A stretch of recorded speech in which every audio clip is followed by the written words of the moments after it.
The ultimate goal of our society is to create a utopia, to form a united world filled with peace.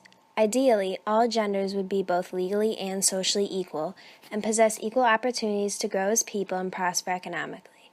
However, this objective will remain unattainable as long as legal, social, economic, and professional discrimination remain present across the globe. General discrimination is obvious in the world. Certain statistics regarding gender inequality are undeniable. Women across the globe are prevented from owning property, receiving pay equal to that of their male counterparts, or for holding a job. Rape culture is slightly less obvious because it has been so normalized in our society. Rape culture is when situations in which sexual assault, rape, and general violence are ignored, trivialized, normalized, or made into jokes. This is serious and it needs to stop. Why? Because sexual violence is a pandemic. People are being raped, sexually abused, and occasionally driven to take their own lives, and we're cracking jokes about it. And for what? Why do we seek and give approval for these comments when 1/3 of girls report experiencing forced sexual encounters and half of women report continued sexual harassment? When did the violation of people's privacy through horrific events become comparable to a loss of a video game or failing a test? 1/5 of all women are victims of rape or attempted rape. 54% of these rapes aren't even reported to the police, and only 3% of rapists will ever spend a single day in jail. And part of the reason why so few rape cases are reported can be attributed to rape culture. While 5 to 8% of rape accusations are likely to be false, Americans believe that at least half of these are lies. And with less than half of the country on your side, it's no wonder rape cases more often than not go unreported. Additionally, victims are often blamed for their being raped. Among the first questions asked by authorities in a rape investigation include, "What were you wearing?" or "Were you intoxicated?" By making excuses for rape and blaming victims in this way, a message is being sent out that it's the victim's fault for the rapist not being able to exercise self-control or respect. Our own popular music is a massive example of rape culture. The song Blurred Lines by Robin Thicke spent over 9 weeks as the #1 song in America in 2013, meaning that it was the most listened to and bought song in America at the time. And the song is about rape and how it's okay. Listen to these sections. Okay, now he was close, tried to domesticate you, but you're an animal, baby, it's in your nature, just let me liberate you.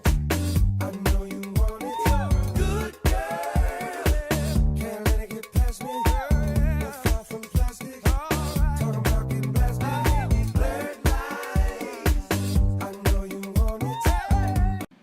Not only do these lines dehumanize a woman by calling her an animal, but they also clearly state that the singer knows that the woman wants it even after saying no. Even if Americans don't support the lyrics of the song, they've shown that they care more about the catchiness of a song more than the message that is being taught to us. We're allowing people to make millions of dollars by singing nothing but disrespect and rape culture. It has gotten to the point that people are gaining internet fame by creating jokes about rape, stating no means yes, which clearly condones rape.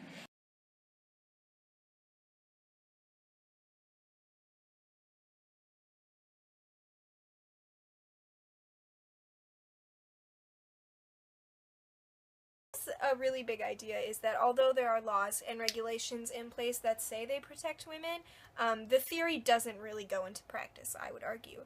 One way this is very, very prevalent is in rape culture in the United States. This is an idea that a lot of people disagree with and say that it's something that doesn't exist, but I would definitely wholeheartedly disagree.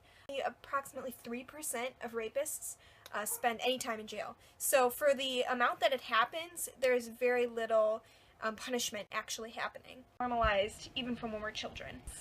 When little boys have a crush on a little girl, they often tease her or, hit her on the playground, tease her, and use, offensive, means of showing his affection. And little girls are told by their mothers often, "Oh, don't worry, he's only hurting you and teasing you because he likes you." And I think that phrase really showcases all of rape culture, and that in which this abuse and this violence towards women is kind of encouraged is because the message sticks with you. This is justification you hear for women staying with victims of abuse, is that, he cares about me, he loves me, it's only because he loves me, he apologizes. And it starts at a very young age that girls are encouraged to stay with people who abuse them. Rape culture does more than just encourage rape. It also encourages violence and abuse. By telling children that getting picked on symbolizes a childhood crush, we're telling kids to accept abuse as love and to not be afraid of it. This is an extremely dangerous message to be sending to youth that are so heavily influenced by their elders.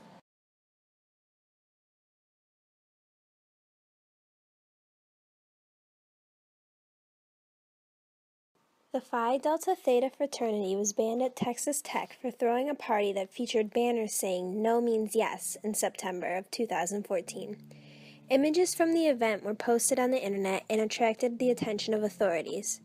Leaders of this case of rape culture were removed from the school, and other contributing students were required to complete community service and attend sexual violence education. Even if the school took action against rape culture just to preserve its image in the media, the punishment showed that rape culture is not okay and cannot be accepted as boys being boys.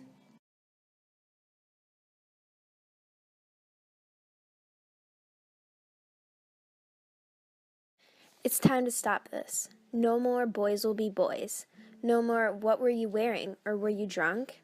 We can't keep blaming victims for others' lack of control and then wonder why our problems aren't stopping. Rape culture needs to end now, and people must be held responsible for their actions. This isn't a myth. Our culture, be it music, parties, or everyday language, screams rape culture whether we want to believe it or not. We cannot achieve a happy, peaceful society if we are unable to see the errors in our ways and refuse to make the world safe for everyone, no matter the amount of effort required.